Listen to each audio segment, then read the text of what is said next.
6h30, 9h, la matinale. Et à 7h55, c'est l'heure de l'édito de Véronique Margron. Bonjour Véronique. Bonjour Stéphanie. Et ce matin, il nous faut reparler de Jean Vanier. Oui, ce que nous savons aujourd'hui des agissements insupportables de Jean Vanier vient à la fois nous heurter de plein fouet et nous questionner profondément. Nous heurter car cet homme, dont la stature évangélique et humaniste était très fortement reconnue, se trouve alors pris en flagrant délit de mensonge et de trahison. Mensonge d'avoir prétendu ne pas connaître les méfaits de son maître spirituel, le père Thomas Philippe. Trahison quand il aura prêché sa vie durant un évangile de la fragilité.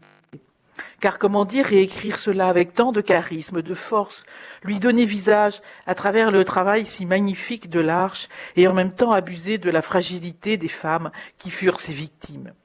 Nous n'avons pas fini de chercher à comprendre le mystère de cette personnalité au creux de ce scandale. Il faut remercier du fond du cœur les victimes qui ont osé prendre la parole, s'attaquant ainsi à une telle personnalité. Je ne sais si nous pouvons nous représenter le combat intérieur que cela a pu être, le courage qu'il a fallu. Pour celle-ci et pour toutes les autres. Car nous ne pouvons pas parler ici seulement d'une part d'ombre, mais de mal, d'une part noire alors, nocturne.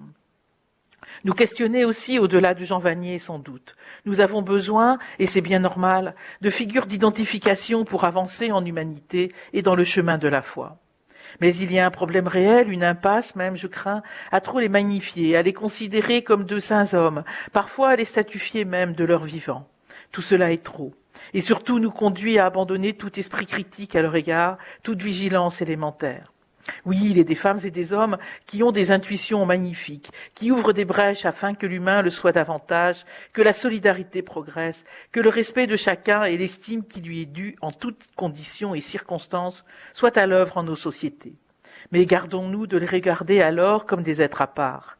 L'altérité est une nécessité en toutes circonstances. Merci beaucoup Véronique Margron, et vous dire que samedi à Paris sera organisé un colloque sur l'accompagnement spirituel. Nous en parlerons demain dans la matinale RCF avec notre invitée Anne Mayol, qui est l'une des organisatrices de ce colloque.